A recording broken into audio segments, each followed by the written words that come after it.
అందరికీ నమస్కారం. Mahabharat competitive academy YouTube channel తరపున పోటీ పరీక్షలు ప్రిపేర్ అవుతున్న విద్యార్థులందరికీ సులభంగా నేర్చుకునే కోసం చెప్పడం కోసం స్టార్ట్ చేసినటువంటి ఈ ఛానల్లో రీజనింగ్ సంబంధించినటువంటి అంశాలు ఏం చెప్తున్నాం నేను చెప్పేటటువంటి విధానం ఎలా ఉంటుందనే దానికోసం ఒక్క ఇంట్రడక్షన్ అన్న. First chapter ranking, time sequence, conditional sequence, comparison, Venn diagrams, directions, blood relations, alphabetical problems, letter series, letter analogy, letter classification, coding and decoding, sitting arrangement, puzzles, number series, number analogy, number classification, missing numbers, word analogy, ఇవన్నీ కూడా దేనికి అది individual గా answer చేసేటటువంటి చాప్టర్సే. Okay, కానీ దీనిలో ప్రధానంగా మనకి మ్యాథ్స్ బ్యాక్గ్రౌండ్ ఎంతో కొంత అవగాహన ఉన్నట్టయితే ఇక్కడ నెంబర్ ఎనాలజీకి సంబంధించినటువంటి number series, number analysis, number classification, ఇవన్నీ కూడా ఏంటంటే మనం హై స్కూల్ లెవెల్లో నేర్చుకున్నటువంటి నెంబర్ సిస్టమ్స్, సంఖ్యామానం అని చెప్పేసి ఉంటాం కూడా, natural numbers, whole numbers, integers, వాటితో పాటు మనకి చిన్నప్పటి నుంచి కంఠస్థ పెట్టేసిన గుణింతాలన్నమాట టేబుల్స్ మీద. అంటే వర్గాలని ఒక వర్గంలో ఒక నెంబర్లో కూడా, అంటే ఎగ్జాంపుల్ అంటే నన్ను ఒక 2, 4, 6, 8 ఇలాగ ఒక డాట్ ఇచ్చి ఆప్షన్ లోని కిందనే నెక్స్ట్ ఏ అని 10 అని బి అని 12 ఇస్తారు అన్నమాట. ఆప్షన్స్ ఇచ్చేటప్పుడు మనకి ఈ నెంబర్స్ మధ్య ఉండేటటువంటి ఒక కామన్ రిలేషన్ మనం ఐడెంటిఫై చేయగలగాలి. జనరల్గా ఏంటివి 2 యొక్క మల్టిపుల్స్ అని చెప్తామా, 2 1s 2, 2 2s 4, 2 3s 6, 2 4s 8, అంటే 2 యొక్క మల్టిపుల్స్ అనేటప్పుడు ఇక్కడ ఏదో ఆప్షన్ కింద నెక్స్ట్ ఎవరు రావాలి, 2 5s 10 అని రావాలన్నమాట. అంటే మినిమం కామన్ గా ఆలోచించేటటువంటి టేబుల్స్ యొక్క అప్లికేషన్స్. అంటే ఇప్పుడు జనరల్గా నేను ఒక 2 యొక్క టేబుల్ మీద చెప్పాను, అలాగనే స్క్వేర్స్ మీద రావచ్చు, వర్గాల మీద రావచ్చు, ఘనాల మీద రావచ్చు, లేదంటే వర్గానికి ఏదైనా ఒక కాన్స్టెంట్ నెంబర్ని యాడ్ చేసి రావచ్చు, లేదా వర్గానికి ఏదైనా కాన్స్టెంట్ నెంబర్ని సబ్ట్రాక్ట్ చేసి రావచ్చు. అలాగా మన యొక్క ఎగ్జామ్ అంటే డిగ్రీ 60 మీద లేదా ఇంటర్మీడియట్ 60, అలాగే 60 మారే కొద్ది ఇక్కడ డెప్త్నెస్ అనేది పెరుగుతుంది.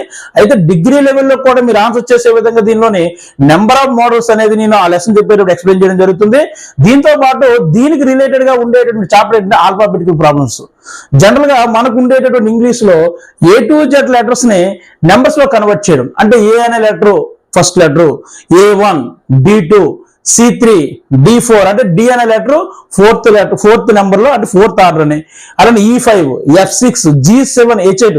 నేను ఎలా అయితే స్పీడ్ గా చెప్పగలుగుతున్నా మీరు అలాగే చెప్పగలుగుతారు. ఇప్పుడు మనం దాని మీద దృష్టి పెట్టేసి దాన్ని ఆలోచించే విధానము, మనం గుర్తుపెట్టుకునే విధానం మీద ఆధారపడి ఉంటుంది.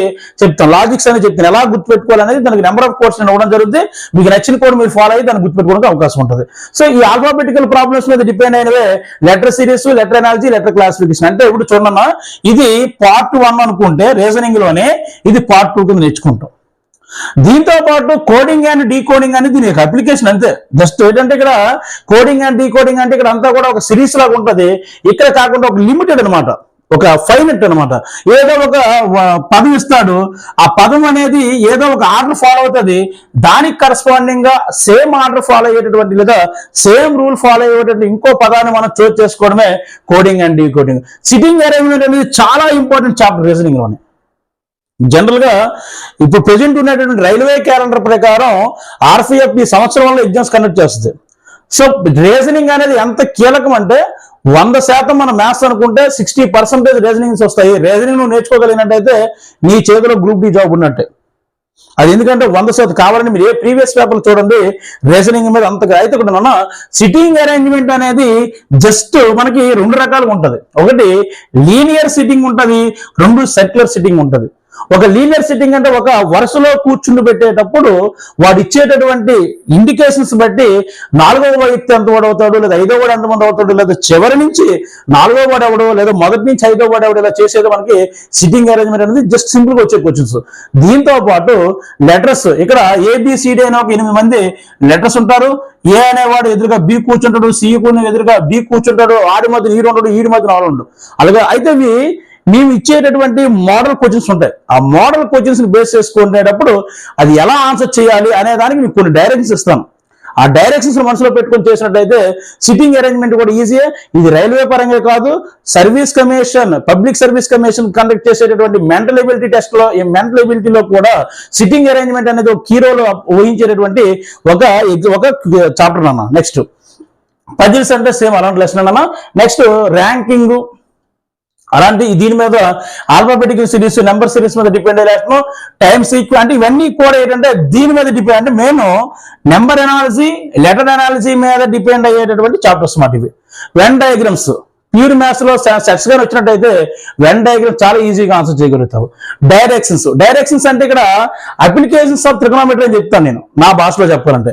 ఎందుకంటే డైరెక్షన్ అంటే ఏమవుతుందన్నా, ఈస్ట్ డైరెక్షన్ లో 4 కిలోమీటర్లు నడిచి వెస్ట్ కి తిరిగాడు, అలా నార్త్ ఈస్ట్ తిరిగాడు అంటే ఉత్తర దక్షిణానికి తిరిగాడు. ఇలాగా డైరెక్షన్ తిరిగేటప్పుడు మనకి అక్కడ ఆన్సర్ చేయడం కోసం ఖచ్చితంగా ఒక రైట్ యాంగిల్ ట్రయాంగిల్ ఫామ్ అవుతుంది. రైట్ యాంగిల్ ట్రయాంగిల్ ఫామ్ అయిందంటే అప్లికేషన్స్ అంటే అది ఒక అప్లికేషన్ అనమాట. ఇక రైట్ యాంగిల్ ట్రయాంగిల్ ఫామ్ అయిందంటే మళ్ళీ ఏం చెప్పాలి మనం, పైథాగరస్ థియరం తెలియాలి. పైథాగరస్ థియరం తెలియాలంటే మనం ట్రిగనోమెట్రీ తెలియాలి. ఇదంతా కూడా ఇంటర్లింక్ అన్న. సో నువ్వు అర్థమెటిక్ రీజనింగ్ లోని ప్యూర్నెస్ కొంత నేర్చుకోగలిగినట్టయితే రీజనింగ్ అనేది మనకున్న ఆలోచన విధానం బట్టి లేదా మనకున్న తెలివితేట బట్టి చాలా ఈజీగా మనం ఆన్సర్ చేయగలుగుతాము. నెక్స్ట్ అంతే కంపారిజన్ అనేటప్పుడు మనకి ఇంగ్లీష్ లో వచ్చేటటువంటి పాజిటివ్ డిగ్రీ, సూపర్లేటివ్ డిగ్రీ అలాంటివి అనమాట. ఒకదని చెప్పాలంటే కంపేర్ చేయాలి. 3 అమ్మాయిలు ఉంటారు, ఒక అమ్మాయి తెలివైంది, ఇంకో అమ్మాయి తెలివైంది, 3 అమ్మాయి 2 అమ్మాయి కానీ తెలివి తగ్గుతాయి. ఇలా నార్మల్ క్వశ్చన్స్ అంటే అప్లికేషన్స్ అనమాట జనరల్ గా. ఓకేనా. నెక్స్ట్ బ్లడ్ రిలేషన్స్ కూడా చాలా ఈజీగా మనం నేర్చుకోవచ్చు. బ్లడ్ రిలేషన్స్ అనే చాప్టర్స్ మనం సొల్యూషన్ చేయాలంటే ఇమేజినరీ థింకింగ్ అలవాటు ఉండాలి. మన దౌర్భాగ్యం ఏంటంటే ఇప్పుడు అందరూ కూడా మొబైల్ ఎడిట్ అయిపోతుంటారు. ఇంతకు ముందు ఎవరో మన తాత అనేవారు, మన మైండ్ లో ఊహించుకునేవాడు. ఆడు 5వ వాడ 6వ వాడ లేదా తాతాలమ్మ అమ్మ. RRB, RPF constable and SI exams, అలానే state constable exams, SSC constable exams, వివిధ పోటీ పరీక్షలకు ప్రిపేర్ అవుతున్న అభ్యర్థులకు మా యొక్క నమస్కారాలు. మా మహాభారత్ కాంపిటేటివ్ అకాడమీ యూట్యూబ్ ఛానల్లో ప్రస్తుతం వివిధ పుస్తకాలు చదివి లాస్ట్ మినిట్లో సక్సెస్ అందుకోలేక ఇబ్బంది పడుతున్న విద్యార్థులను దృష్టిలో పెట్టుకొని ప్రత్యేకంగా ఈ ప్రస్తుతం ఉన్నటువంటి ప్రశ్నాపత్ర శైలిని పరిశీలించి మనం చదువుతున్న విధానం ఇట్లా ఉంటేనే మనం సక్సెస్ అవుతాము, మనం చదివే విధానం ఎలా ఉండాలి అనే దాన్ని వివరిస్తూ అర్థమెటిక్ రీజనింగ్ సంబంధించినటువంటి ప్రతి చాప్టర్ని ప్రస్తుత ట్రెండింగ్ లో ఉండేటటువంటి ప్రశ్నల సరళిని దృష్టిలో పెట్టుకొని ప్రతి చాప్టర్ని మేము అనాలిసిస్ చేసి మీకు యూట్యూబ్లో క్లాసెస్ చెప్పడం జరుగుతుంది. మరియు జనరల్ స్టడీస్ సంబంధించినటువంటి జనరల్గా జనరల్ స్టడీస్ అంటే మనం మార్కెట్లో దొరికేటటువంటి ఒక పుస్తకాలు పట్టుకొని అర్థమెటిక్ జియోగ్రఫీ అంటే ఇది, ఆ అకాడమీ అంటే ఇది జస్ట్ పట్టుకొని అలాగా ఆటలకు మాత్రం పరిమితం అయిపోతారు. చాలా మంది మిత్రులకు తెలిసినదే. మనం చదివేటటువంటి కంటెంట్ ఒకటైతే మనం పుస్తకాలు అక్కడ వెళ్ళి పేపర్లో కనిపించేది ఒకటి. రీసెంట్ గా గ్రూప్ 2 ఏపీఎస్సి గ్రూప్ 2 ఎగ్జామ్ చూసే చాలా మంది మిత్రులు ఉద్యోగాలు చేసుకొని రకరకాల పనులు ఎంగేజ్ అవుతూ షార్ట్ టైంలో కూర్చొని మార్కెట్లో దొరికే ప్రతి పుస్తకాన్ని చదివేసి నేను ఎగ్జామ్ బాగా రాయగలను వెళ్ళారు. కానీ అక్కడ ప్రశ్న పత్రం చూసేసరికి చాలా మంది మనం చదివింది సరిపోలేదని బాధతో వచ్చారు. సో ఒక ఉపాధ్యాయుడిగా నాకున్న అనుభవం బట్టి నేనేం చెప్తానంటే ప్రస్తుతం ఉన్నటువంటి ప్రశ్నాపత్ర శైలి అనేది 10వ తరగతి 60తో జరిగిన ఎగ్జామ్ అవ్వచ్చు, లేదా ఇంటర్మీడియట్ 60తో జరిగిన ఎగ్జామ్ అయినప్పటికీ వాళ్ళు ప్రస్తుతం ఉన్నటువంటి కంటెంట్ మార్కెట్లో ఎస్సీఆర్టీ, ఎన్సీఆర్టీ బుక్స్ ని పరిధిలో పెట్టుకొని అప్డేట్ అవుతున్నటువంటి నాలెడ్జ్ని అప్లై చేస్తూ మనకి ప్రశ్నాపత్ర శైలి అనేది ఉంటుంది. కానీ మనం ఏం చేస్తామంటే ఇప్పుడు 1986లో 88లో ప్రింట్ అయిన పుస్తకాల్లో కంటెంట్ తీసుకొని ఉండేటటువంటి మెటీరియల్స్ మార్కెట్లో ఉండేవని కూడా ఇవి చదువుతూ ఇప్పుడు ఉన్నటువంటి టెక్స్ట్ బుక్లకి మనం అప్లై చేసుకొని ప్రతి కాన్సెప్ట్ ని క్షుణ్ణంగా పరిశీలించితే ఇప్పుడు ఉండేటటువంటి ప్రశ్నాపత్ర శైలికి మనం ఆన్సర్ చేయగలుగుతాము. ఇది మనం ఏ రోజైతే గమనించగలుగుతామో ప్రతి ఒక్కరూ తక్కువ సమయంలో ప్రభుత్వ ఉద్యోగాన్ని సాధించగలనవుతారు. సో ప్రస్తుతానికి ఈ మహాభారత్ కాంపిటేటివ్ అకాడమీ యూట్యూబ్ ఛానల్ని మేము జనరల్ గా స్టార్ట్ చేయడం గల కారణం ఏంటంటే మేమందరం ఉపాధ్యాయ రంగంలో దాదాపుగా 10 సంవత్సరాల నుంచి అనుభవం ఉన్నటువంటి వ్యక్తులమే.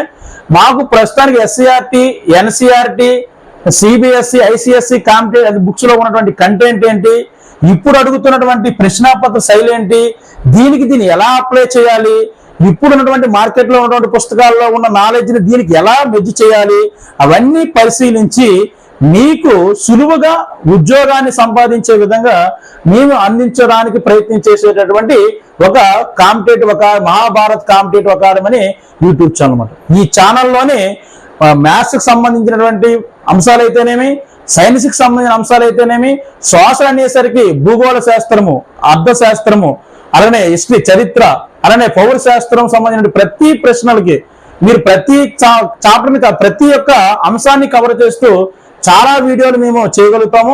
అటన్నిటిని మీరు చూసి ఈ Mahabharat competitive academy YouTube channel subscribe చేసి షేర్ చేసి అందరికీ ఇందులో దీని యొక్క ప్రాముఖ్యతను వివరించినట్లయితే మీరు మాకు పుష్అప్ ఇచ్చిన వాళ్ళు అవుతారు. మా ద్వారా మీరు లబ్ధి పొంది అందరూ కూడా మంచి ఉన్నత స్థానాల్లో సెటిల్ అవుతారని ఉద్దేశంతో స్థాపించినటువంటి యూట్యూబ్ ఛానల్. ధన్యవాదములు.